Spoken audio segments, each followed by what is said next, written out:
இயேசு கிறிஸ்துவின் இனிதான நாமத்தில் இன்றைய ஆவிக்குரிய சிந்தனைக்கு உங்களை அன்புடன் வரவேற்கின்றோம். இப்போதும் ஒரு பாடலுக்கு பின்பு உங்கள் சிந்தையை தெளிவிக்கும் ஆவிக்குரிய செய்தியை கேட்கலாம்.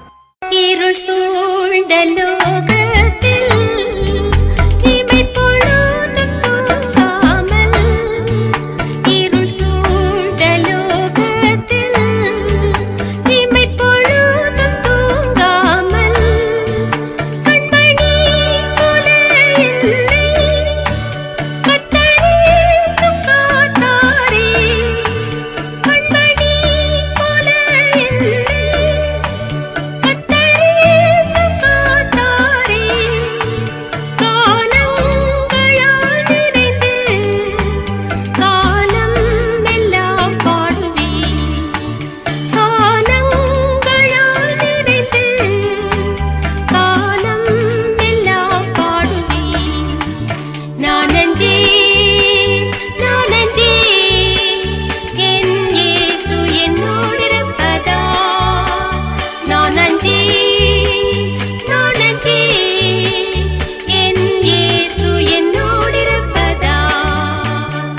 இருளை வெளிச்சமாக்குகிற இயேசுவின் இனிதான நாமத்தினால் உங்களை வாழ்த்துகிறேன். இந்த நாள் நம்முடைய ஆவிக்குரிய சிந்தனைக்காக சங்கீதம் 18:28 நான் வாசிக்கிறேன்.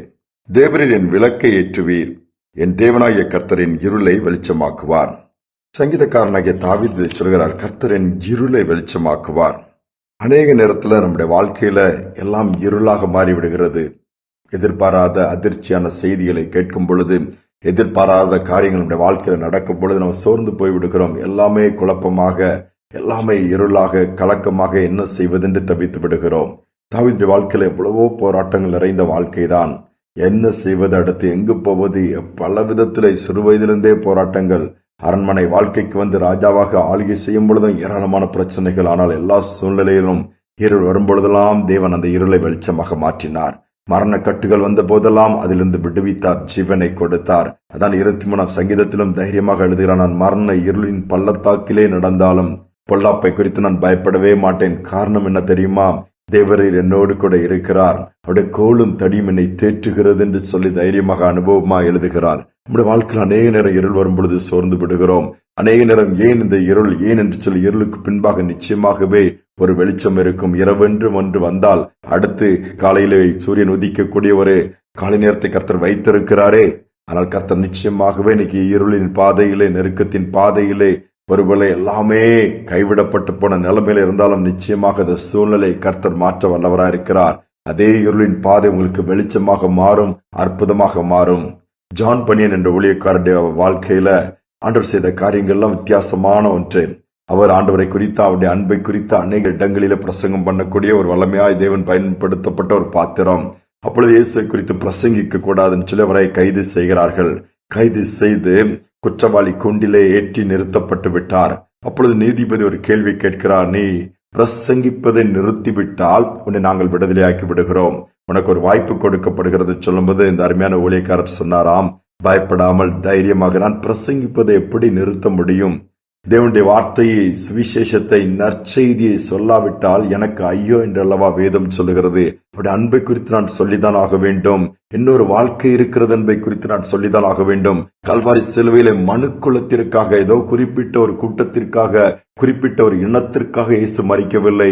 மனுக்குலத்திற்காக, எல்லா ஜனங்களுக்காக ரத்தத்தை சிந்தி மரித்திருக்கிறார் என்று சொல்லி அதை நான் அந்த சத்தியத்தை சொல்ல வேண்டும் என்று சொல்லி பேசுகிறார். என்னால் சும்மா உடனே அவருக்கு சிறை தண்டனை கொடுக்கப்பட்டு விடுகிறது. சிறை தண்டனை இருட்டான அறையிலே போராடுகிறார். நெருக்கமான ஒரு சூழ்நிலை தான். பல முறை ஜெபிக்கிறார், அதிலிருந்து ஆண்டவரே என்னை விடுவிக்க மாட்டீரா என்று சொல்லி கேட்கும்போது அந்த ஜெபங்களுக்கு பதிலே வரவில்லை.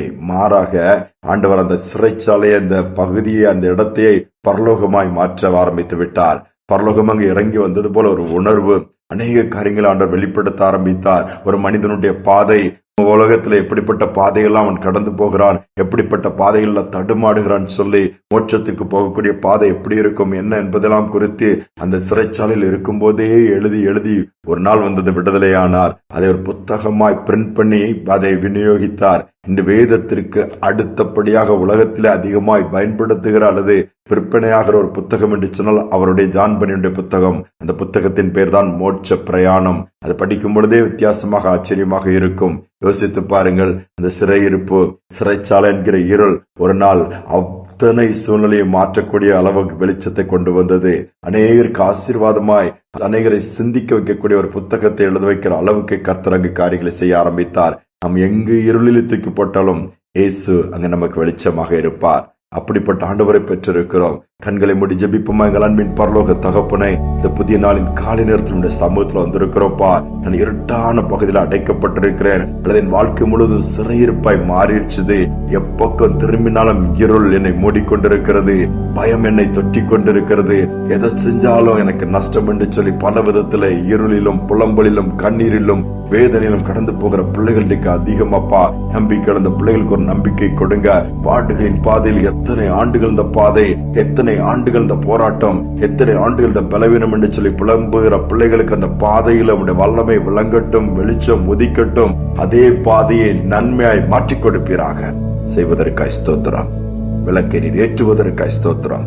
இருளை வெளிச்சமாக்குவதற்காய் ஸ்தோத்திரம். துதியை மகிமைக்கு செலுத்துகிறேன். இயேசுவின் நாமத்தில் வேண்டிக் கொள்கிற நல்ல பிதாவே, ஆமேன், ஆமேன். ஆண்டவர் நம்முடைய இருளை வெளிச்சமாக்குவார். அந்த வெளிச்சம் அநேகருக்கு வெளிச்சத்தை கொடுக்கும். இந்த சிந்தனையோடு இந்த நாளை தொடருவோம். மீண்டுமாய் நாளை தினம் சந்திப்போம். இருள் நீக்கும் வெளிச்சம் நீங்கதானே, ரட்சிப்பின் தேவன் நீங்கதானே. இருள் நீக்கும் வெளிச்சம் நீங்கதானே, ரட்சிப்பின் தேவன் நீங்கதானே. இயேசு நீங்க இருக்கையில நாங்க சோர்ந்து போவதில்லை. இயேசு நீங்க இருக்கையில நாங்க சோர்ந்து போவதில்லை.